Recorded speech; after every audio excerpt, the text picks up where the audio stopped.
Hello दोस्तों, नमस्ते, राम राम। मैं हूं अमित चौधरी। स्वागत है आपके अपने यूट्यूब चैनल अमित सर जी के में। आज 4 अगस्त है, तो डेली करंट का तहलका के अंतर्गत जो कि मोस्ट इंपोर्टेंट 10 क्वेश्चन लेकर आता हूं, उन सभी क्वेश्चनों को पूरी डीपली तरीके से आपको पढ़ाता हूं और हर एक क्वेश्चन को हर एक मतलब कि कुल मिला के उससे 2 या 3 क्वेश्चन आपको रिलेट करके देता हूं, ठीक है, ताकि आप किसी भी एग्जाम को लेकर के करंट से रिलेटेड होकर के कहीं भी मारने को, ठीक है। जिस भी एग्जाम की आप तैयारी कर रहे हो, चाहे वो एसएससी का हो, बैंक किसी का भी हो, एनडीए का भी हो, स्टेट पीसीए तक की आपको मैं जानकारी दूंगा करंट से रिलेटेड, बिल्कुल करंट, जो कि ठीक है ये रोज प्रातः सुबह 6 बजे मैं अपलोड कर देता हूँ क्लास को अपलोड आपके सामने, ठीक है, जो प्रस्तुत हो जाती है, प्रेजेंट हो जाती है। आप क्लास का फुल फायदा उठा सकते हो। उसके बाद पीडीएफ को आप अमित सर जी के या आप डिस्क्रिप्शन के अंतर्गत मैं आपको लिंक दे दूंगा, वहां से सीधा टेलीग्राम से जुड़ सकते हो मेरे ग्रुप से, ठीक है, वहां से आप प्राप्त कर सकते हो प्रॉपर तरीके से। तो आज की क्लास को शुरू करते हैं। पहले अगस्त के दिवस जो होंगे उनको बात करते हैं। सबसे पहले मैंने आपको बताया था राष्ट्रीय मित्रता दिवस, फिर 3 अगस्त को नाइजीरिया का स्वतंत्र दिवस, और आज है 5 अगस्त, ठीक है। तो 5 अगस्त के दिन मैं कुछ प्रसिद्ध व्यक्तियों के नाम लेकर के आया हूं जो कि मोस्ट इंपोर्टेंट हो जाते हैं जीके को लेकर के, ठीक है। 1890 की बात है, ठीक है। मराठी जो कि महाराष्ट्र साहित्यकार एवं प्रसिद्ध समाज सेवी दत्तो वामन पोतदार का जन्म जन्म हुआ था।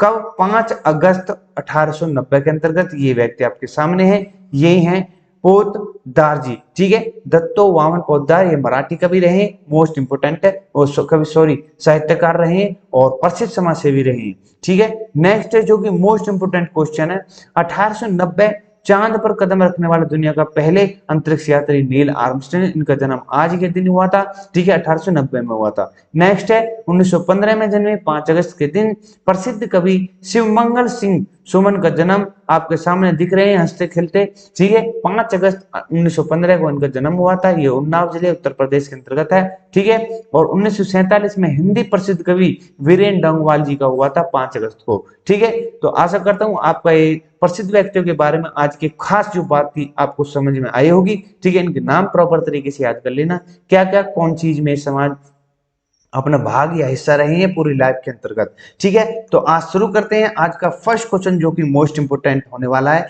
ठीक है। ये कॉमनवेल्थ का क्वेश्चन हर रोज मैं एक लेकर आता हूं क्योंकि मोस्ट इंपोर्टेंट क्वेश्चन है, ठीक है। डे बाय डे में हम लेकर आते रहेंगे, तो आपको खिलाड़ियों के नाम या उसके किस वर्ग से हैं, कि किस वर्ग में कौन सा पदक जीता है, या किस टैली पर हमारा भारत किस स्थान पर रहा किस दिन, ठीक है, सभी चीजें इंपोर्टेंट है। तो भारत ने फाइनल में किसको 3-1 से हराकर पुरुष टीम टेबल टेनिस का स्वर्ण जीता है। आपके सामने पुरुष टेनिस टेबल के विजेता दिख रहे होंगे जिन्होंने गोल्ड मारा है, ना कि सिल्वर ना ही कांस्य, सिर्फ गोल्ड मारा है। ये मोस्ट इंपोर्टेंट है। तो सिंगापुर की टीम को हरा करके हमारे भारत की टीम ने, जो कि टेबल टेनिस के अंतर्गत है, ठीक है, इन्होंने इतिहास रचा है भी गोल्ड जीत करके, ठीक है। इनके बारे में मैं कुछ लेकर आया हूँ। राष्ट्रमंडल खेल जो 2022 में हो रहे हैं, ये चैंपियन भारत के राष्ट्रमंडल खेलों 2022 के पुरुष टेबल टेनिस स्पर्धा को फाइनल ने सिंगापुर को 3-1 से हराकर स्वर्ण पदक जीत लिया है। ये इंपोर्टेंट है। वो कौन कौन से खिलाड़ी है? हरमत देसाई और जी साथियान ने भारत को 13-11 और 11 से शानदार शुरुआत दिलाई थी, और 11-7 से शानदार जो शुरुआत हुई थी उसकी शुरुआती हुई थी, जो मतलब शानदार शुरुआत हुई थी, और 11-5 में योन इजाकवेक और यू इन क्योन को पैंक पर जीत दिलाई, ठीक है। ये मोस्ट इंपोर्टेंट है, आपसे पूछ सकता है। और इस जीत के साथ ही बर्मिंघम में चल रहे कॉमनवेल्थ गेम में भारत को अपना 5वां गोल्ड प्राप्त कर लिया है, ठीक है।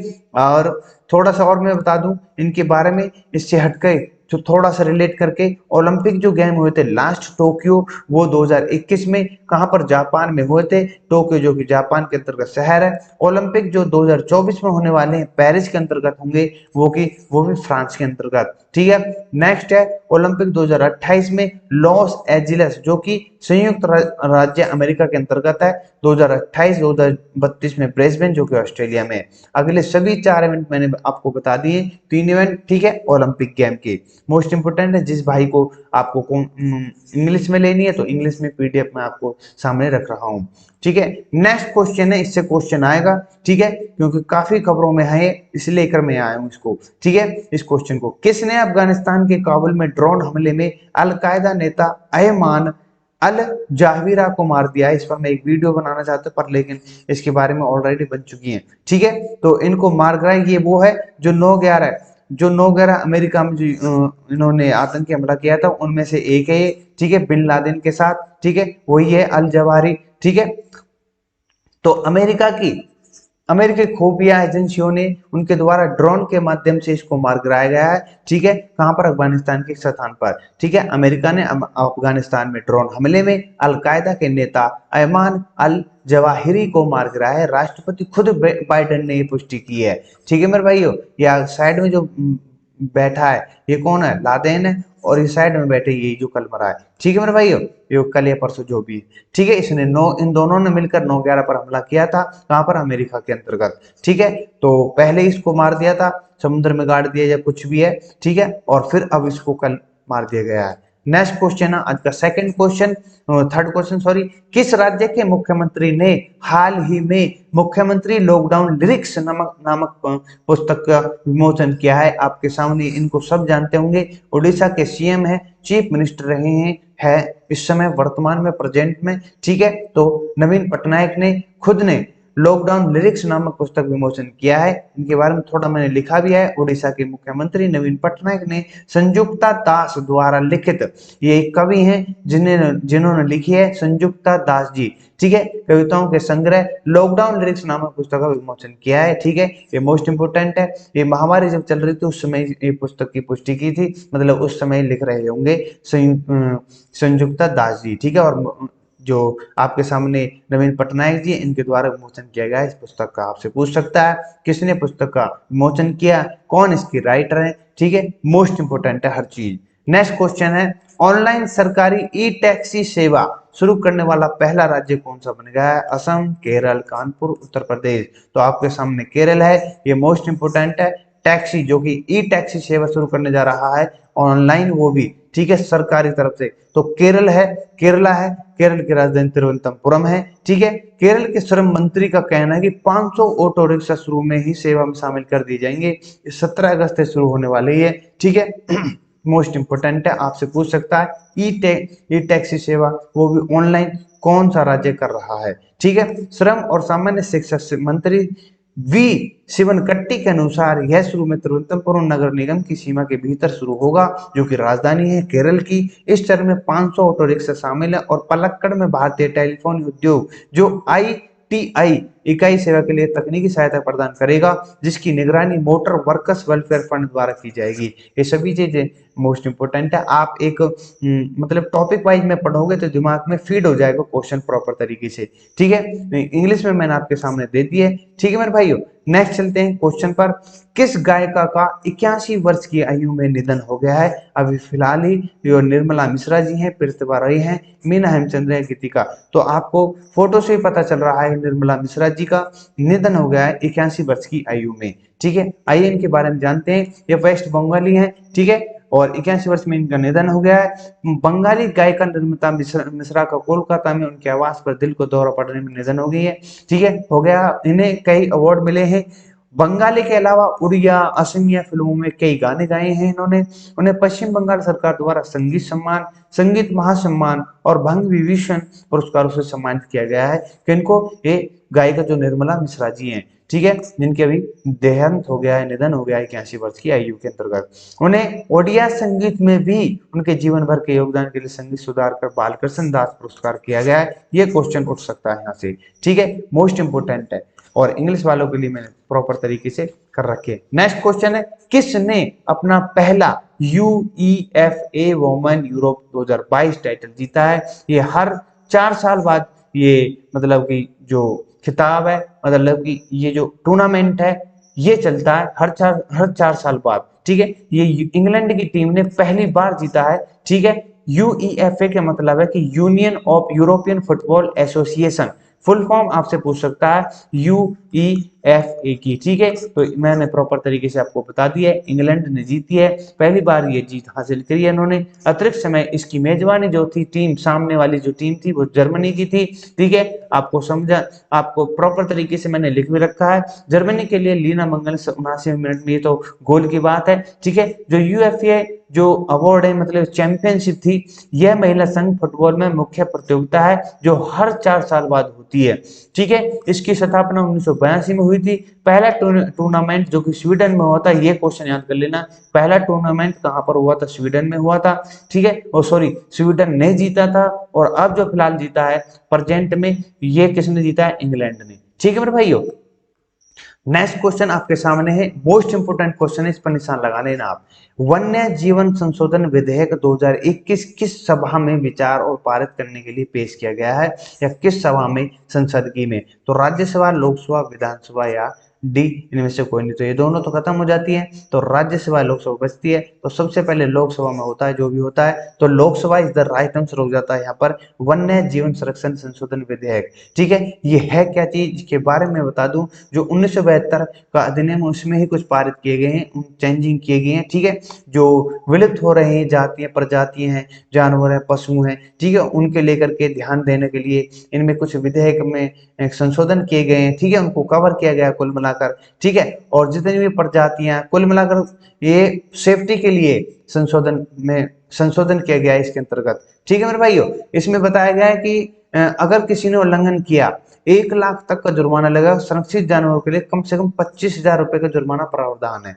विधेयक में 131 स्तनधारी, 112 पक्षी, 43 पक्षी, 26 मछलियां, 63 कीड़े, 388 मूंगे की अनुसूची में रखा गया है, जबकि 41 स्तनधारी और 864 पक्षी और 12 सरीसृप, 58 कीट, मोलस्क को अनुसूची 2 में रखा गया है। ठीक है, ये पूरी डिटेल है विधेयक की जो पास किया गया है, लोकसभा के अंतर्गत रखा गया है फिलहाल।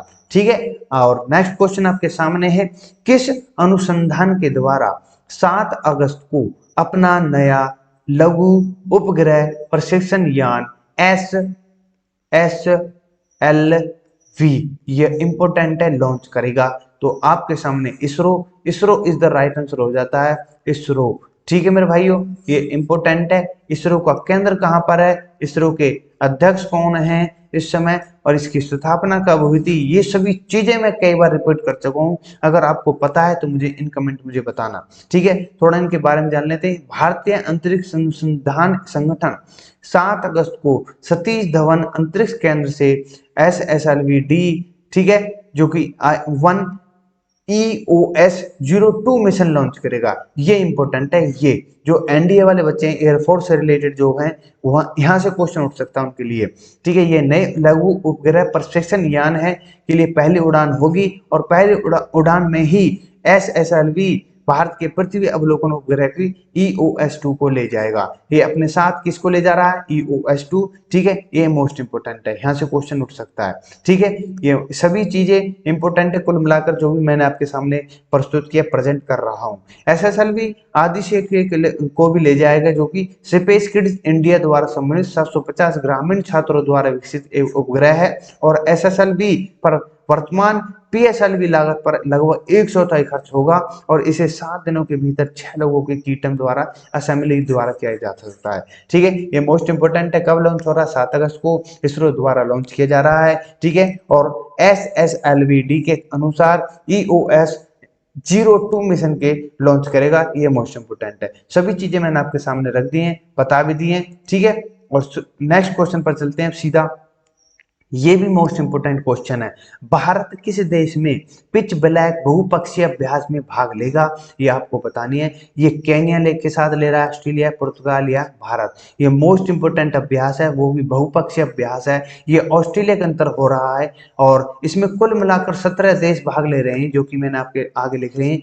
Bharat, Australia, Canada, France, Germany, Philippines, दक्षिण कोरिया आदि के साथ हवाई युद्ध पिच ब्लैक का जो अभ्यास में भाग लेंगे, और अभ्यास में 17 देश में के कुल 100 विमान होंगे, 2500 सैनिक कर्मी होंगी और 19 अगस्त से 6 सितंबर तक चलने वाला अभ्यास है जो कि उत्तरी ऑस्ट्रेलिया में होगा। ठीक है मेरे भाइयों, भारतीय वायुसेना ने पहली बार 2018 में इस बहुपक्षीय अभ्यास में भाग लिया था। यह अभ्यास भाग लेने वाले देशों के बीच ज्ञान और अनुभव, अपने भारत की क्षमता, उनको एक्सपीरियंस आएगा इस चीज को लेकर के अभ्यास करने से। ठीक है, बाहर विदेशों में जाकर के। ठीक है, और विदेशों में जाकर के भी कोई जैसे पिंच ब्लॉक जैसे अभ्यासों को करना, वहां से कम 17, एक ना दो ना तीन देश, कम से कम 17 देशों का एक्सपीरियंस लेकर आएगी अपनी एयरफोर्स। ठीक है, मोस्ट इंपोर्टेंट है। पहला पिच ब्लैक अभ्यास जो कि 15-16 जून 1981 में आयोजित किया गया था, इसकी मेजबानी रॉयल ऑस्ट्रेलिया वायु सेना RAAF द्वारा द्विवार्षिक रूप से की जाती है। ठीक है, ये मोस्ट इंपोर्टेंट है, आपसे पूछ सकता है पिच ब्लॉक में भारत कहां पर हिस्सा ले रहा है, किस देश के साथ ले रहा है, कितने देश थे। ठीक है, कुल मिलाकर कितने देश टोटल वहां पर हिस्सा ले रहे हैं, इस चीज से रिलेटेड होकर चलेंगे तो मोस्ट इंपोर्टेंट है। नेक्स्ट क्वेश्चन आपके सामने है जो कि मोस्ट इंपोर्टेंट होने वाला है। Games wide open Paris Olympic किस वर्ष का आधिकारिक नारा हो गया? अभी मैंने आपको बताया जो पेरिस ओलंपिक होंगे वो 2024 में होने वाले हैं, उनके लिए एक आधिकारिक नारा है जो कि गेम्स वाइड ओपन। ठीक है, ये मोस्ट इंपोर्टेंट है, आपसे पूछ सकता है। ठीक है, क्वेश्चन जो स्लोगन होता है। ठीक है, नेक्स्ट मतलब जो नेक्स्ट जो ओलंपिक होगा, अभी फिलहाल अभी टोक्यो में हुआ था, आपको मैंने दिखाया भी है। ठीक है, जैसे कि एक मिनट रुके, हाँ, जैसे मैंने आपको बताया था, ये आपके सामने टोक्यो में जो हुआ था। नेक्स्ट जो 2024 में होने वाला है पेरिस, जो कि फ्रांस के अंतर्गत है, 2024 में ओलंपिक गेम जो होने वाले हैं उसमें स्लोगन दिया गया है। ठीक है मेरे भाइयों, आपके लिए मोस्ट इंपोर्टेंट है, आपसे क्वेश्चन पूछ सकता है। तो games wide open Paris Olympic 2024 वर्ष के आधिकारिक नारा होगा, ये इंपोर्टेंट है, आपसे पूछ सकता है। इसमें मैंने लिखा भी है पेरिस ओलंपिक और पैरा ओलंपिक खेलों के लिए, दोनों के लिए साझा नारा है गेम्स वाइड ओपन। 2024 में पेरिस तीसरी बार ग्रीष्मकाल ओलंपिक की मेजबानी करेगा। यहां से क्वेश्चन उठेगा 101%। ठीक है, कि कौन सी मतलब कितनी बार टोटल आयोजित कर चुका है ओलंपिक गेम को लेकर के, कौन? पेरिस, जो कि फ्रांस के अंतर्गत है। ठीक है, 26 जुलाई 11 अगस्त 26 जुलाई से 11 अगस्त के अंतर्गत ये गेम होगा, पूरा ओलंपिक होगा। ठीक है, पेरिस ओलंपिक का लक्ष्य सबसे अधिक लिंग संतुलित ओलंपिक खेल होना है। पेरिस ओलंपिक और पैरा ओलंपिक खेलों के लगभग 13 मिलियन टिकट बेचे जाएंगे, ये मोस्ट इंपोर्टेंट है। ठीक है, भारत ने टोक्यो ओलंपिक जो हुआ था, जो अभी मैंने बताया आपको 2021 जापान के अंतर्गत, उसमें टोटल 7 पदक जीते हैं। ठीक है, जिनमें से एक स्वर्ण पदक है जो हमारे गोल्डन वो है, कौन है? नीरज चोपड़ा, वो हरियाणा के पानीपत के रहने वाले हैं। ठीक है, ये मोस्ट इंपोर्टेंट है। दो रजत पदक हैं और 4 कांस्य पदक के शामिल हैं। ठीक है, आपको बताना है कि हमारा जो भारत है, लास्ट जो ओलंपिक हुआ टोक्यो में, उसमें कितने नंबर पर उनकी पोजीशन रही, ये मोस्ट इंपोर्टेंट है। ठीक है, तो आशा करता हूं आज का जो मेरे चैप्टर है जो कि मोस्ट इंपोर्टेंट है, इंग्लिश में आपके सामने मैंने प्रोसेस कर दिया है। कहीं भी किसी भी प्रकार से किसी भी क्वेश्चन में कोई दिक्कत आए मुझे बता सकते हो आप। ठीक है, तो आशा करता हूं आज का सेशन, आज की क्लास मोस्ट इंपोर्टेंट जो थी, हर क्वेश्चन को लेकर के, ठीक है, आपको समझ में आई होगी। और आई होप आप सभी क्वेश्चनों को प्रॉपर तरीके से समझ रहे होंगे।